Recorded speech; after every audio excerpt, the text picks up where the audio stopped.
Welcome back, everybody, to the Auburn Huddle Podcast. We're going to start out today's podcast congratulating a bunch of Auburn players that got selected in the NFL draft and even some that got signed as free agents. Let's get a round of applause. Yes. First off, Anthony Schwartz went in the third round to Cleveland, which was a great pick by Cleveland. They were in desperate need of a deep threat last year after Odell went down. And then I believe the next one was KJ Brett. These aren't in order that I'm reading them off here. KJ Brett went to Tampa Bay. I really wanted Green Bay to take him, but instead we took Darryl Slayton, which was a good pick. And then next was Jamie Sherwood to the New York Jets, was also a good pick. They needed safety help. And then Seth Williams to Denver. They always could use some more receivers out there in Denver. Yeah. And then, hold up, let me go look up real quick. I saw that our great slot receiver ended up getting picked up, Eli Stove, in free agency. He went to the Chargers. That's a good place for him. Yeah, I obviously thought he was going to end up getting drafted, but that's obviously great. So congratulations to all of our guys that ended up making it into the league. It's obviously great to make it to the league, no matter how you make it in. Yeah. Yeah, obviously, Schwartz, with his speed, he was obviously going to get drafted. Right, and he was always probably going to be the first one selected. Yeah, that's unbelievable speed. And now I'm just seeing this. Auburn DB Jordan Peters has just signed with the Jets as an undrafted free agent. So, great with him, too. Yeah. But the big news coming out of Auburn this week is Auburn pass rusher Jaren enters the transfer portal. Obviously, I made a video about this the other day. Right. This really hurt me because I was really excited for him to be in the rotation. I didn't know if he was going to start, but this definitely hurt. Maybe this means Dylan Brooks is pushing up there, getting to the top of the rotation. But this is really the only news so far coming out this week, but this obviously hurts. Well, I was really excited about it. Yeah, with a new coaching staff, there's going to be some players going to fall off, some going to jump on. Yeah, It's just the nature of the beast. I think there's obviously still going to be some more getting closer to the season that are going to transfer. But that's pretty much all Auburn news from this week. So, speaking of pass rushers, who do you think is going to be at the top of the depth chart? Well, I think, somebody like Derek Hall has a chance to step into that, role. Zacchaeus Walker, Alec Jackson. Players like this have the opportunity to step in, kind of take over as that number one pass rusher. Yeah. We don't really, outside of Derek Hall, I'm pretty sure we don't really have any guy that's, been that main guy so far. Yeah, I think, if my memory serves me correct, last year, Kobe Wooden was getting pressure, getting in the backfield. Yeah, he's another one I'm happy with. We are getting him back. Yeah. Yeah. He's another guy, definitely probably going to be at the top of that rotation. So guys like that, but we don't really have guys that have been that sturdy, so it might just be kind of like by committee. It might be. The transfer from Northwestern. Yeah. And Dylan Brooks, the big time pass rusher that we picked up. He could obviously get in there. So it's definitely an unknown. It is. Sorry, our dog's walking around. We can't get him to lay down. All right, so obviously the tight end room at Auburn has been an issue for years. Very underutilized. Yeah, that's an understatement. But obviously with this offense, how effective do you think they'll be? I think they're going to be very effective, both blocking and receiving. Who was it?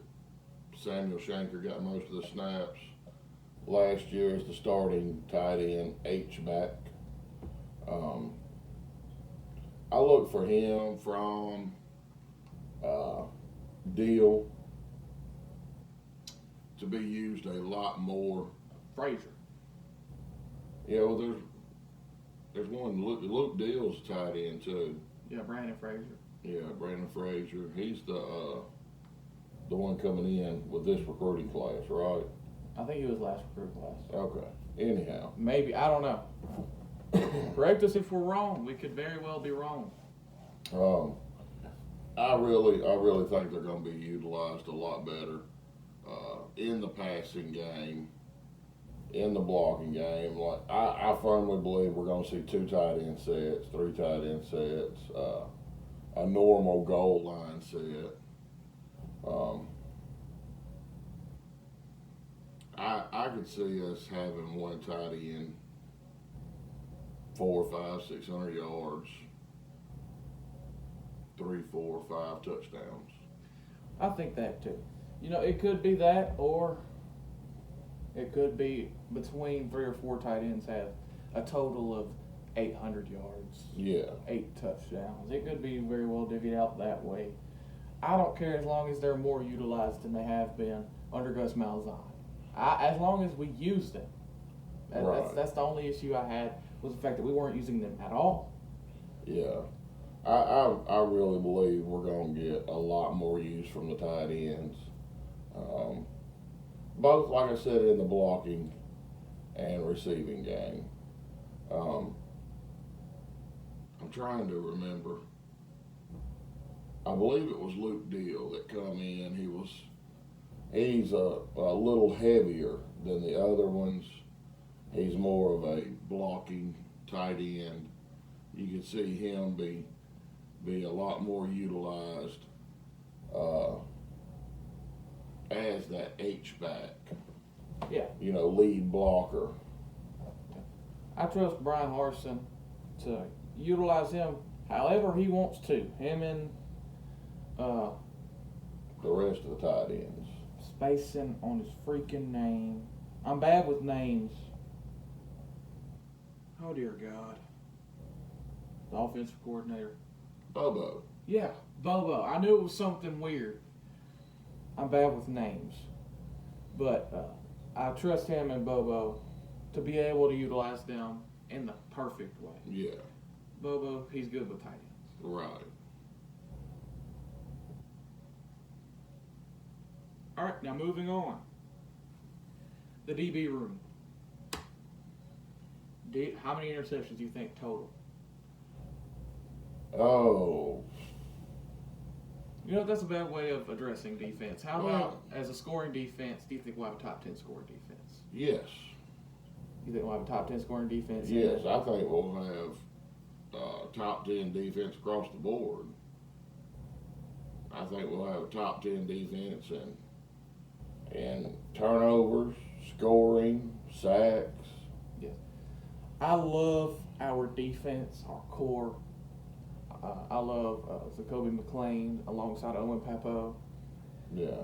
Our whole room of pass rushers with Colby Wood and Jakevius Walker, Derek Hall, all those guys. Alec Jackson, yeah. I love everything about. Are you sure Jackson's not a tight end? I mean, not a tight end, an offensive tackle. Pretty sure. No, I'm gonna have to look that up. Again, I'm bad with names.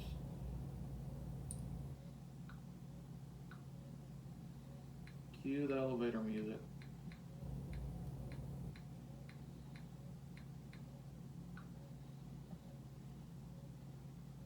Yep, he's a defensive lineman.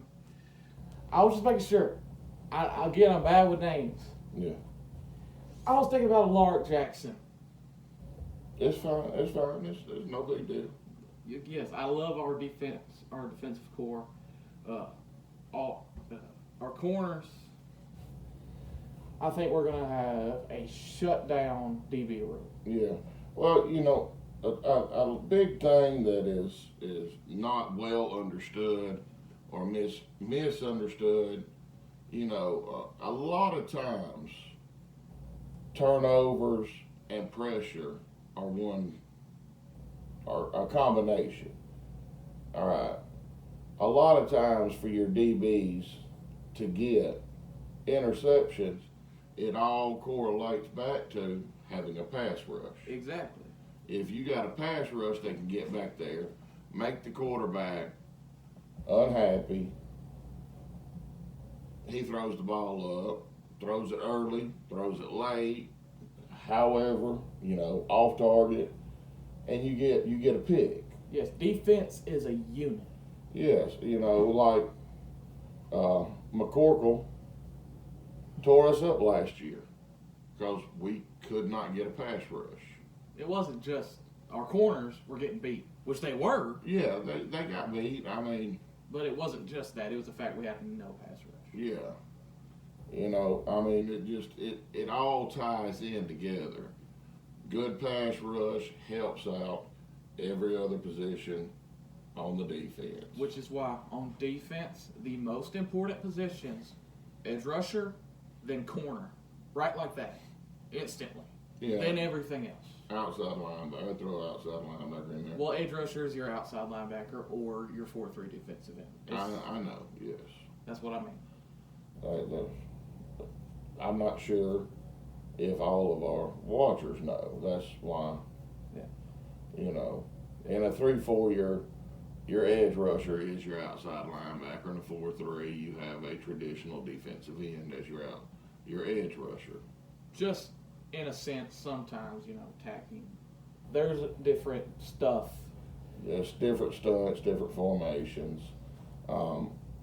A lot of people understand offense better than defense. I've always, which I played defense too. I always lean to the defensive side. It's always the side of the football that got my heart beating.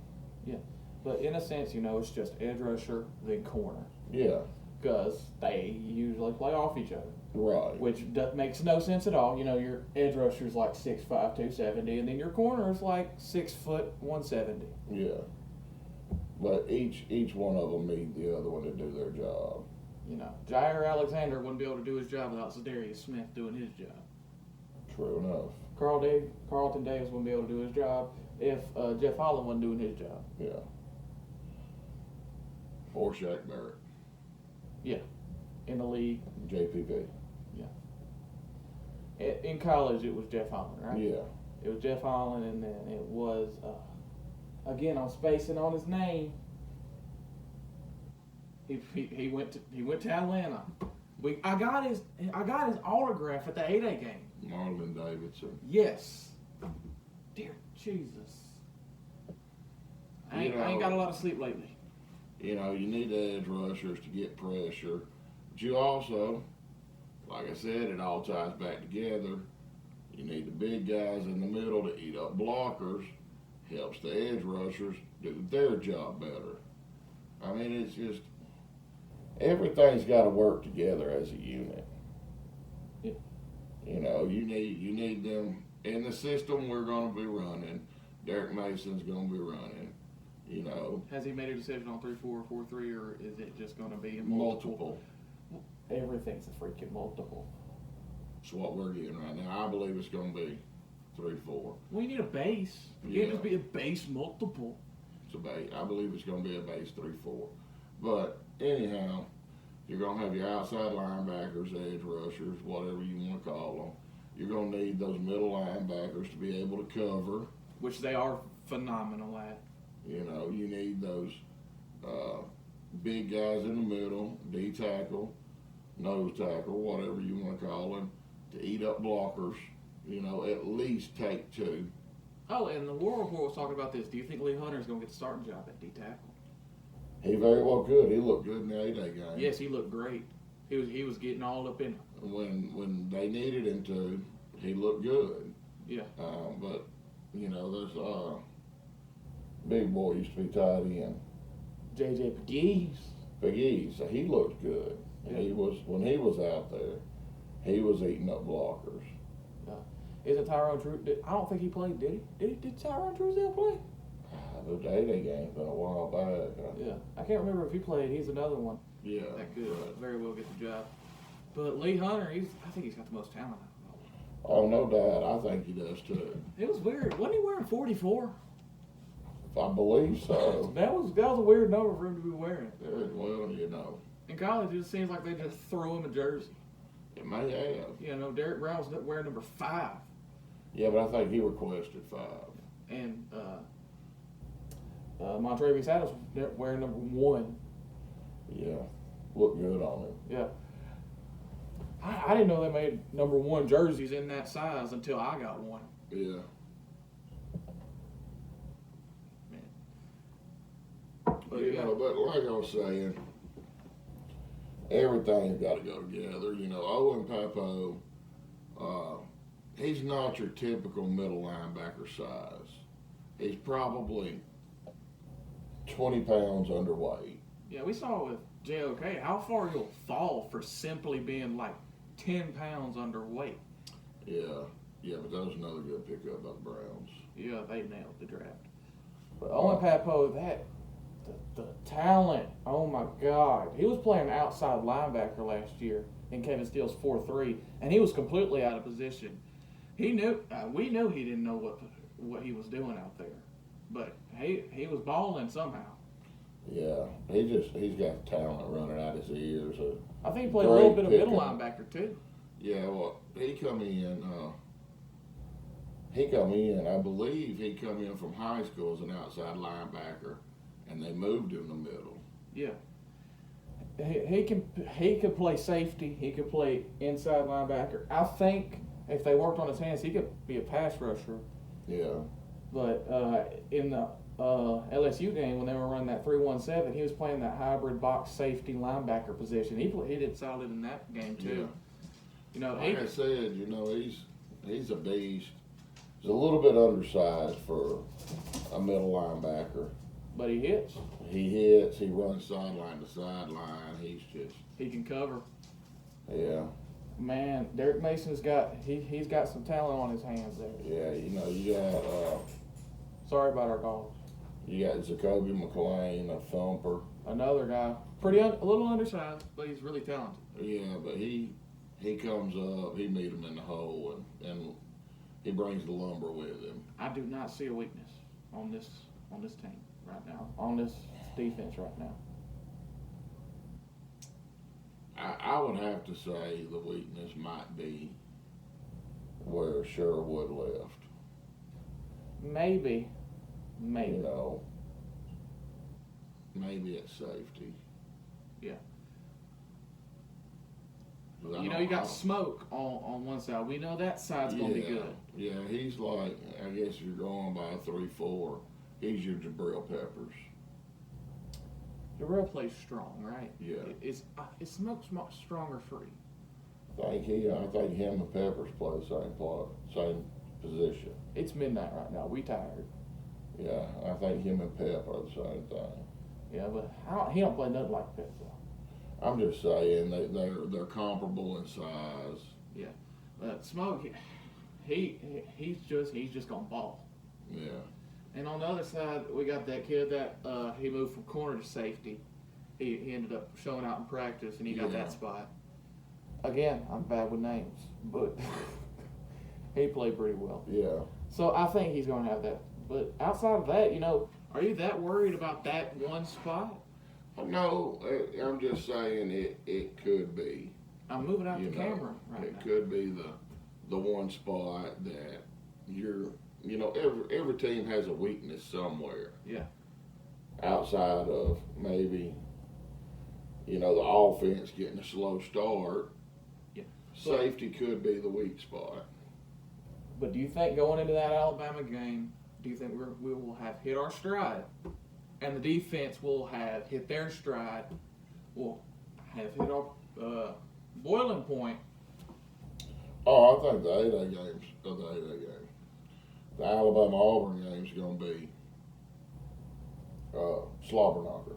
Yeah, because it's always late in the season, and outside of like 2012 and last year, we're gonna collide. And at least for the first half, we're gonna go at it hard. Yeah. Oh, I think this team. There's gonna be no quitting them. Yeah. Derek Mason, he ain't gonna let him quit. Brian Harsin and Mike Bobo, they ain't gonna let him quit. No. Bo Nix, as long as he's competent, this offense will be rolling with Tank and Will Friend having that offensive line rolling. This offense is going to be a very run-heavy offense. Yeah. They're going to rely on Tank and just ask Bo not to lose the game. Yes. That is exactly what I see for our offense this year. Just pound the rock and don't lose the game, Bo. Now, we were talking about the running game, and obviously we know Shiver's probably going to be the backup running back. But how involved do you think our freshman running back, a guy who I think, and you also thought, was one of the best signs we made, Jarquez Hunter? How involved do you think he'll be in the offense? He'll get his carries. Do you think he'll be third? Do you think he'll be fourth under like Devin Barrett? No. I think let's just say there's 100 handoffs in a season. It's just an even number. It's just an even number. You can say Tank is going to get 75%. Yeah. He's going to carry the majority of the load. Yeah. You got 25% left, split up between the others. I don't know 100% that Devin Barrett's going to see the field. Maybe not. Yeah. So you might get that 20% or 25% spread between Shivers and Hunter. Yeah. I think they're going to use Shivers a lot in the passing game. I hope so. That's a way we just haven't used him at all. Yeah. Running back screens. Yeah, stuff like that. Yeah. Coming out of the backfield, running a wheel route. Yeah, just stuff Gus for some reason he just didn't use them all. Yeah, just come out of the backfield, run a little 5-yard hitch. Yeah. You know, get him the ball, let him see what he can do. So, do you think it'll be like 15 to Shivers and like 10 to Hunter? Because they have different skill sets. Hunter is more of a pure running back, where I think Shivers can be more of he's just dynamite in a bottle. When you get him the ball. You know, if you give him 10 touches and you just hope one, he just explodes. Yeah. You hope one is the hit on Xavier McKinney in the Iron Bowl, which we'll never forget. It's my screensaver. We were sitting in Nana's living room when that happened. Oh my God, that was awesome. We just hope one of them was a 50-yard touchdown. Yeah. Devin Barrett's another one. I think he played like receiver also. He could be used in other situations. Jarquez Hunter, I think you made the comparison to Kerryon Johnson. I see that too. A guy who can just do it all. Yeah. Not great at any one thing. So I think he might get more carries than Shivers. But Shivers might get more total touches. Shivers, he might not have good hands. We might not know. But I think it's just a skill set that Gus just decided not to even try to unlock. Yeah. That he has. He's not that shifty. But I think he can make one cut, and he's just so fast that he can just break it open. Yeah. But Jarquez Hunter, he's not that fast. He's not that strong. But he just makes big plays for some reason. Right. All right, guys, that's it for tonight. We had a lot of fun with this one. We kind of went off on a bunch of tangents, a bunch of random stuff, but there wasn't a whole lot of news this week. I hope you guys really liked it. This is kind of our thing. We just go off and ramble. But this is it for the AU Huddle podcast. And like, subscribe. Don't forget to put question. We're going to be doing 3 and out. That video will be coming on Monday or Tuesday. That one will be coming shortly. yeah. And like, subscribe, leave a comment. War Damn Eagle. War Eagle. Selena, go! Oh. Stop!